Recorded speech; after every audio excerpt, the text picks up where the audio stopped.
dear, this bloody airing is not going on. So today, I wanted to talk about unlocking plots and twists and ideas and inspiration from your dreams. So, when we think about writing, we don't think about any ideas that come whilst we're asleep. And then you have to wonder, when we do sleep, where do we go? What happens? I mean, there's a lot of research around that, and there's a lot of people are skeptical. Some people think that we go to God, or we go to see our families, or, our past loved ones, or we're just asleep. I'm a very deep sleeper, and I rarely dream. But I do dream once in a while. I do have very vivid dreams. What if your next plot twist, your next novel, your next screenplay was just hiding in your deepest, darkest subconscious? Have we ever thought about that? What if you could tap into that and, wake up with the perfect idea for a story, or the perfect ending for your plot, or the perfect way to end the series that you've been so worried about? So I wanted to talk about dream journaling. Now, it's not something I've done often in the past. I rarely do it because I don't dream often. But for those of you who do dream a lot, I have some friends who have so many different dreams. If they stay over or they call me when they wake up, they say, I had this crazy dream. Someone's cat took on a human form, but it was still a cat, and it broke into the house, and it chased me, and as it chased me, it was singing a song. And I'm thinking to myself, wow, that's an amazing, I would say, fantasy. Everything to me is a fantasy, but maybe a dark fantasy. And I think some of us have these just wild dreams that could be really used to spark our creativity and get ideas and completely destroy any form of writer's block that we have. But we don't tap into it because we are so busy with modern life, and we're so focused on getting out of bed and getting into work, or getting out of bed and just going on with our daily routine. So I would say that our dreams are an untapped potential. There's a deep mine of storytelling potential, but we just need to form a habit of getting in there, tapping into them, and finding the next best story. So I think that where we are in the world right now, in terms of creativity and in terms of storytelling and just in terms of putting out content to an audience, we have to delve deeper into our subconscious, because I think that old technique of just retelling old stories is not going to cut it anymore. I think people want something that's very, very true to you and unique to yourself, whether you're a creative, a storyteller, whatever you are. They're looking for something that is true to you. And I think audiences now, readers, whatever you want to call them, they are very, very in tune with what is real and what it isn't, and what is manufactured and what isn't, and what is true to you and what isn't, because they can tell. Even on camera, they have very, very subtle ways of telling. And the thing about dream journaling, or writing your dreams down, is that it creates a very private, usually bizarre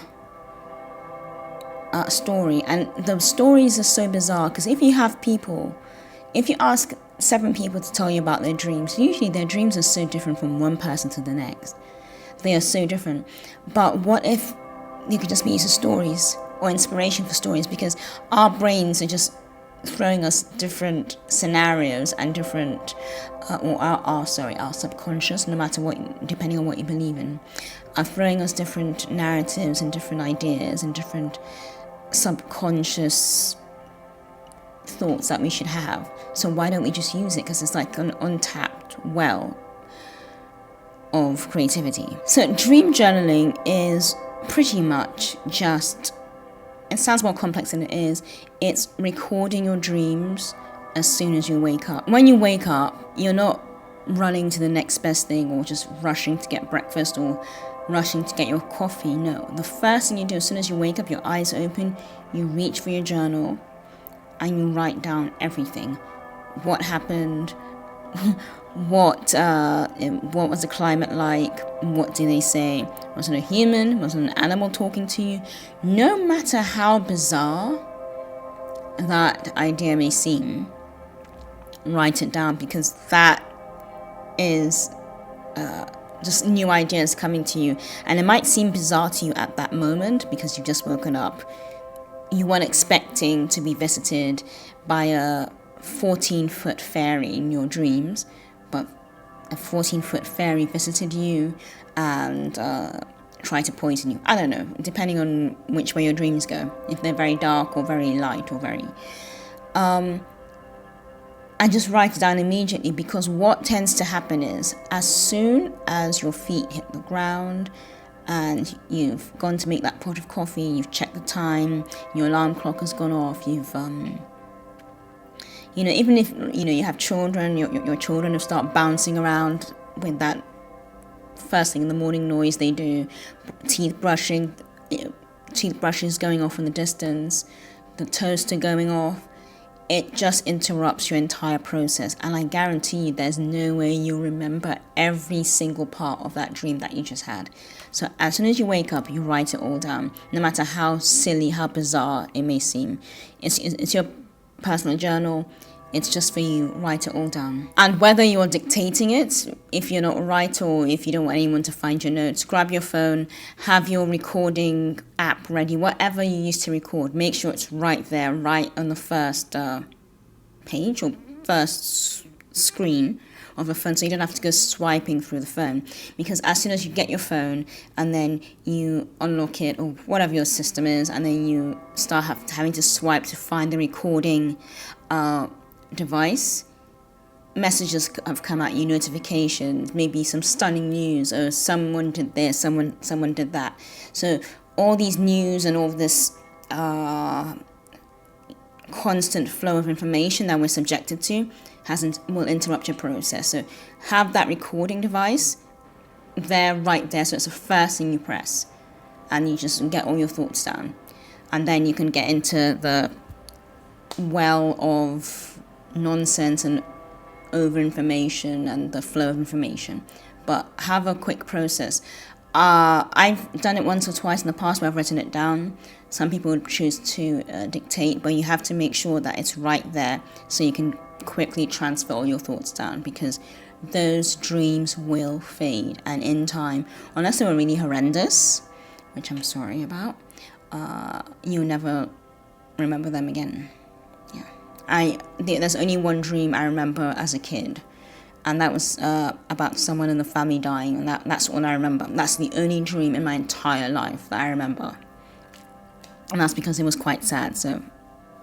And that's the only dream I remember in my entire life. So your dreams will fade very, very quickly, and you need to note them down so you don't forget them. And what writing down these dreams will tell you, it will help you see scenarios beyond your imagination, because what we tend to do is, especially if we're not in the moment when we're writing, we tend to get an idea and think, oh God, that's going to sound so silly and just full of bravado and just so ridiculous, and the readers are never going to ever look into it or buy the book, or they're just going to laugh me out of the publishing office. So our brains are constantly trying to, I believe, protect us from embarrassment, from pain, just protect us in general. That's what our brains do. But when you are asleep, I just feel like your brain goes on a wild binge where it's like your brain is no longer on duty, and it just, goes on a wild binge, just drinks its way through the night or the morning, whenever you sleep, goes partying all night, just crashes out, and it just shows you what it's really thinking. And I think that if we could tap more into that potential, it gives us ideas beyond the characters we're writing about, beyond the stories or beyond the world, the very, very carefully constructed world. And we can add all these little ideas or little nuances or little quirks that our characters could have. So I do feel like our brains just go wild when we sleep. I don't know what my brain does because I rarely dream. Or maybe I forget I dream, I don't know. But when I wake up, I just go to sleep. It's very nice, it's very peaceful. But I just feel our brains are unleashed and they're telling us what we really need to know.